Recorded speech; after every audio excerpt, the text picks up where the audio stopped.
ඉතින් ඔයාලට ඔන්න ඉතින් මම අද අරන් ඇවිල්ලා තියෙන්නේ මගේ ගැමි කුස්සිය. ඉතින් මේ අපේ ගෙදර තියෙන තවත් එක තැනක්. මේක හැදුවේ නම් ඉතින් අපේ තාත්තා. බලන්නකෝ කොච්චර ලස්සනට හදලා තියෙනවද කියලා. මේ බිත්ති වලට ගහලා තියෙන මැටි. මුලින්ම මේක සිමෙන්තියෙන් බැඳලා ඊට පස්සේ තමයි මැටි කෑවේ. අපේ තාත්තා ඉතින් ටෙක්නික් එකක් හොයාගෙන තිබ්බා පුපුරන්න නැතුව මැටි ගන්න. ඒ විදිහට ඉතින් එයා ගාලා මේ ඔක්කොම අපේ තාත්තා හදපු දේවල් ලී වලින් හැමදේම. ඉතින් මේ පැන්ට්‍රි එකත් ගැහුවේ යාම තමයි. මේ බලන්නකෝ අපේ ලිප කොච්චර ලස්සනද කියලා. ඔය එහා පැත්තේ තියෙනවා මේ බාබිකියු දාන්න පුළුවන් එකක්. මෙන්න මේක මේ බාබිකියු මැෂින් එකක්. මේක ඇතුළට අර ගල් අගුරු දාලා එහෙම තමයි අපි බාබිකියු හදන්නේ. මම දවසක බාබිකියු හදන වීඩියෝ එකකුත් ගේන්නම්. බලන්නකෝ මේ තියෙන අපේ ගැමි කුස්සිය. ඉතින් අද අපි හදමු කොහිල.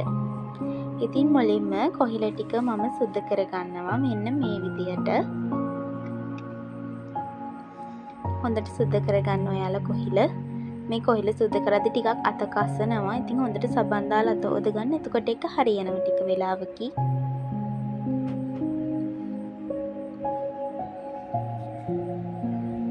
මේ විදිහට හොඳට කොහිල ටික සුද්ධ කරගන්න ඔක්කොම ටික ඔයාලා. මේක මම සුද්ධ කරලා දැම්මේ වතුර එකකට නැත්නම් කහට වගේ පිපෙනවා. ඉතින් මේ තියෙන මම සුද්ධ කරගත්ත කොහිලාල ටික.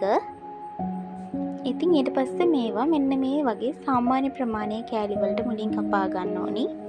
සමහර අය නම් මේක මෙහෙම තියලා මේ මම දැන් කරන විදිහට මේ මෝල් ගහෙන් තලනවා. තලලා තමයි කපන්නේ. ඒ වුණාට තලලා කපනවට වඩා මේ විදිහට වුණාම මේ කපා ගන්න අපිට ලේසි. ඉතින් මේ තියෙන්නේ මම තලාගත්තු කොහිල ටික. ඊට පස්සේ මම අරන් තියෙනවා මෙතන මීලුණු ගෙඩියක්.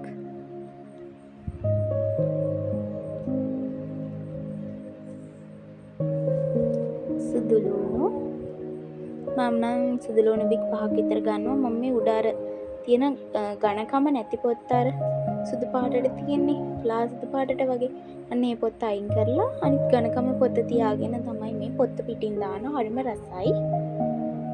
ඉතින් මේ විදිහට මම ඒක තලා ගන්න ලුණු ටිකක් හීනෙට ලියාගෙන කරපිංච ඕනේ. ඔයාලා ගෙදර මේ වෙලාවේ තක්කාලි තියෙනවා නම් තක්කාලි ටිකකුත් කපා ගන්න. අපේ ගෙදර අද නැහැ තක්කාලි ඉවර වෙලා. ඉතින් පොල් තෙල් එක රත් වෙනකොට එකට මම මේ 3-5 මිස් හැඳි එකමාරුකුයි මිරිස් කුඩුත් මිස් හැඳි එකමාරුකුයි දා ගන්නවා. ඒක පොඩ්ඩක් දැන් තෙලේ බැදෙන්න දෙන්න. ඊට පස්සේ ඒකට ලුණු, සුදු ලුණු, කරපිංචා මේ ටික දා ගන්න ඕනේ. දැන් හොඳට කලවම් කරගන්න. ඒ ටිකත් තෙලේ බැදෙන්න දෙන්න. ඉතින් තෙල් චූට්ටක් වැඩිපුර දා ගන්න හොඳද? ඊට පස්සේ එනසාල් කරාබුන ටික දාලා අපහු ටිකක් හැඳි ගන්න. ඒ ටිකත් තෙලේ බැදෙන්න දෙන්න. ඊට පස්සේ මේ වෙලාවේ මම අර කපාගත්ත කොයිල ටික දා ගන්නවා.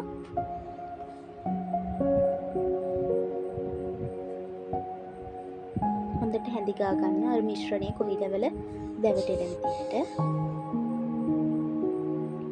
ඊට පස්සේ කහ ගම්මිරිස් කහ මිස් හැඳි තේ හැඳි කාලක් විතර. ඊට පස්සේ ගම්මිරිසුත් තේ හැඳි භාගයක් විතර දාගන්න. මේ ගොරක පේස්ට් තියෙනවා නම් ගොරක කෑල්ලක් වුණත් දාන්න පුළුවන්.